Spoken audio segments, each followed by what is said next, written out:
Hello friends, बहुत बहुत स्वागत है आपका अपने ही चैनल लर्न लैंग्वेज विथ रूप में। तो लैंग्वेज की सीरीज़ में आज मैं आपको अगेन संस्कृत व्याकरण का टॉपिक करवाने जा रही हूँ, जो मैंने स्टार्ट किया हुआ था संधि वाला टॉपिक। मैंने आपको इससे पहले वाली वीडियो में फ्रेंड्स आपको संधि और संधि के भेद बताए थे, और भेद बताने के बाद मैंने आपको स्वर संधि स्टार्ट की थी, और स्वर संधि का मैंने आपको एक संधि बताई थी अयादि संधि, और वो भी मैंने सूत्र के माध्यम से आपको समझाई थी। अयादि संधि का सूत्र था एचो अय वयावह, और इसके माध्यम से मैंने आपको पूरी संधि उदाहरणों के माध्यम से समझाई थी। तो आप अगर देखना चाहें तो आप वो सर्च कर सकते हैं, और सर्च करके वो पहले वाली वीडियो देख सकते हैं।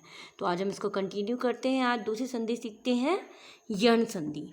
कौन सी संधि? यण संधि। ये बहुत इंपॉर्टेंट संधि है। ये कोई भी कंपटीशन हो, एग्ज़ाम हो, इसमें इसके एग्जाम्पल ज़रूर आते हैं। और पहले आप ये डीपली सब संधि समझ लिए, फिर मैं आपको एक एक करके ट्रिक के माध्यम से संधि बताऊंगी, ताकि एक छोटी सी ट्रिक के माध्यम से आप संधि पहचान जाएंगे कौन सी है। लेकिन फर्स्ट ऑफ ऑल मैं आपको डीपली बताऊंगी, ठीक है। तो पहले यण संधि का सूत्र देख लेते हैं। यण संधि का सूत्र क्या होता है? इको यणचि। यण संधि का सूत्र होता है इको यणचि। जैसे अयादि संधि का सूत्र था एचो अय वयावह, इस तरह से यण संधि का सूत्र होता है इको यणचि। इको यणचि में भी तीन शब्द मिले हुए हैं। कौन कौन से? इकह, यण और अचि। इकह, यण और अचि। अगर आप इन तीनों शब्दों का अर्थ अच्छी तरह जान लें तो आपको खुद ही समझ आ जाएगी कि इको यणचि का नियम क्या कहता है। अब देखो, इक में क्या आता है? मैं आपको उधर भी माहेश्वर सूत्र की बात कर रही थी कि अयोण, रिलक, एयोंग, अयोच तक स्वर होते हैं, तब हमारी अच संधि बनती है। तो उन्हीं से ही हमारे प्रत्याहार बनते हैं। तो इक भी एक प्रत्याहार है, और इक प्रत्याहार में कौन कौन से स्वर आते हैं? जैसे कि संस्कृत वाले स्टूडेंट समझ सकते हैं, अयुण रिलक। तो अयुण का ए आप निकाल दो, ई ऊण से लेके रिलक तक, तो बन गया ना ई कै। एक आप यहाँ का ई ले लीजिए और क्या लीजिए, एक प्रत्याहार हो गया ना। और इसमें से जो इत संज्ञक वर्ण होते हैं, जैसे कि ण और क, इसे हम नहीं पढ़ेंगे। तो बाकी के कितने स्वर रह गए? ई उ री री। तो इक का मतलब क्या हो गया? कौन कौन से स्वर? ई उ री री। इसी तरह से यण में कौन से स्वर आते हैं? यण में आते हैं कैसे? जैसे अयुण, रिलक, एयोंग, अयोच, ह्यवरट, लण। जो पांचवा और छठा माहेश्वर सूत्र हमारा होता है ह्यवरट लण। तो ह्यवरट का है आप निकाल दीजिए तो यवरट रह जाएगा, यवरट और लण, ठीक है। तो यवरट का य और लण का ण मिला के यण बनता है, यण प्रत्याहार बनता है। तो इसमें कौन कौन से स्वर आए? य व र और ल। तो यण में कौन कौन से स्वर आए? य व र ल। और अचि का मतलब होता है, अच का मतलब होता है स्वर।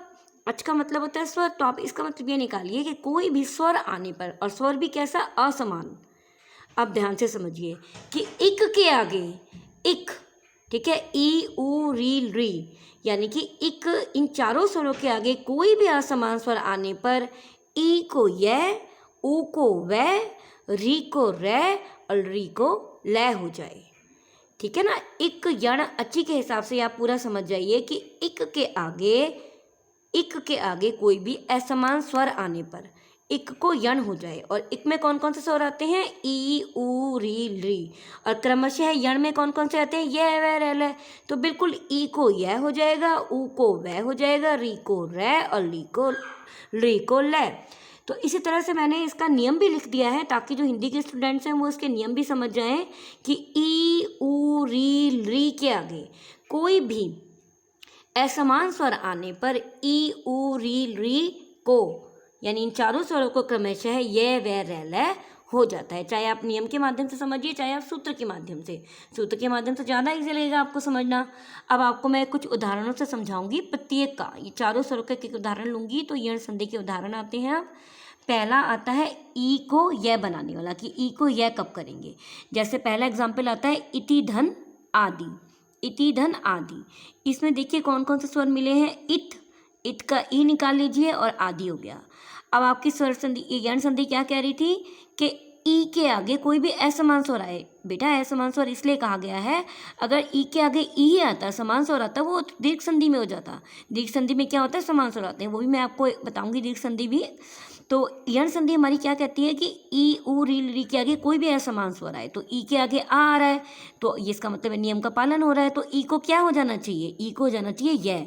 और बिल्कुल ध्यान में रखिएगा, keep it in your mind कि यह जो है वो हलंत है, यह क्यों है, वो हलंत है।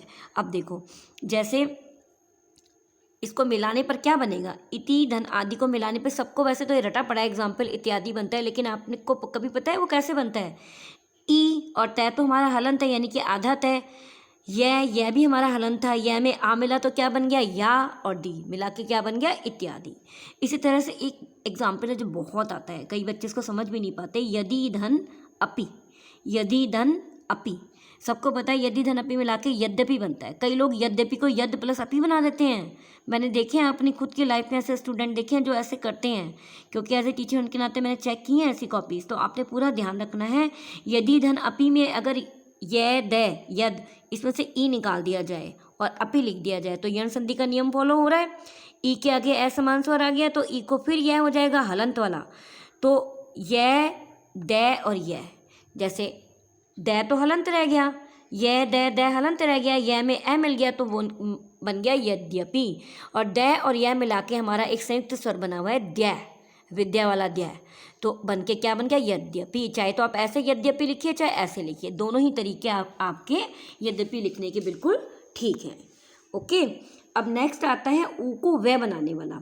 ऊ को वह के एग्जाम्पल देखिए, अब आपकी ऊ को वह कब करेंगे, जैसे सुधन आगतम, सुधन आगतम, तो इसमें स धन ऊ धन आगतम, तो ऊ आ गया ना, ई को तो यह होता है और ऊ को क्या होता है वह होता है, तो इसको मिला के क्या हो जाएगा आधा से वह में आ मिला वा और गतम स्वागतम, क्या बन गया स्वागतम। इसी तरह से मधुधन अरि, मधुधन अरि, तो मध धन ऊ धन अरि, तो मध यानी कि मैं आधा ध आधा ही रहेगा, ऊ का वह हो गया हलंत वाला, वह में ए मिला तो पूरा वह हो गया, और री तो क्या बन गया मधुवरी, मधुधन अरि मिला के क्या बना मधुवरी। वैसे यण संधि की बहुत अच्छी पहचान होती है कि आधे स्वर से भी हम लोग पहचान लेते हैं, वो मैं आगे आपको ट्रिक से बताऊंगी। पहले आगे देखिए तीसरा वाला, अब ई ऊ हो गया, अब आता है री, री में क्या होता है, री अगर आए तो री रै में चेंज हो जाता है, जैसे मातृधन आ गया यानी कि माता की आ गया, तो मातृ में मात अलग कर दिया, री अलग कर दिया और हो गया आ गया, तो कैसे बना, तय को तो आप एक बार मत देखो, इधर देखो, री को रै बनाया, री को रै बनाया तो तय भी हलंत हो गया और रै भी हलंत हो गया, तय और रै इसको मिला के एक शब्द, एक हमारा संयुक्त अक्षर बनता है, वो होता है त्रय त्रिशूल। त्रय त्रिशूल कैसे बनता है, आधा तय और आधा रै को मिला के त्रय त्रिशूल बन जाता है, ठीक है। तो हमारा क्या बन गया, तो मात्राज्ञा त्रय, अच्छा अभी भी ये आधा ही रहा क्योंकि तय भी आधा है और रै भी आधा है, तो त्रय आधा ही होगा, लेकिन त्रय में आ मिला तो बन गया त्र, तो क्या बन गया मात्राज्ञा, क्या बन गया मात्राज्ञा, क्योंकि तय और रै दोनों हलंत थे तो ये भी त्रय त्रिशूल हलंत ही था क्योंकि ये भी व्यंजन है, लेकिन त्रय में आ मिला तो बन गया त्र मात्राज्ञा, समझ आया। इसी तरह से सेम एग्जाम्पल और बता रही हूँ ताकि आपको बिल्कुल समझ आ जाए।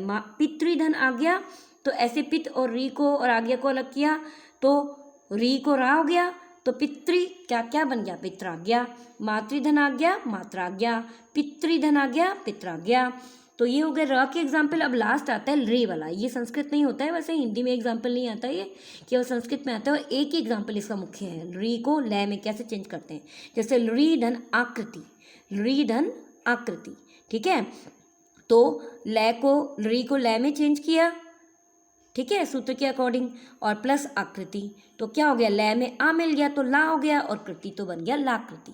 जैसे एक एग्जाम्पल मुझे और ध्यान आ रहा है, जैसे री धन आकार लाकार, ठीक है, जैसे री धन आकृति करा, इस तरह से री धन आकार मिलाएंगे तो क्या बन जाएगा लाकार, तो लाकृति और लाकार दो एग्जाम्पल इसके मुख्य हैं।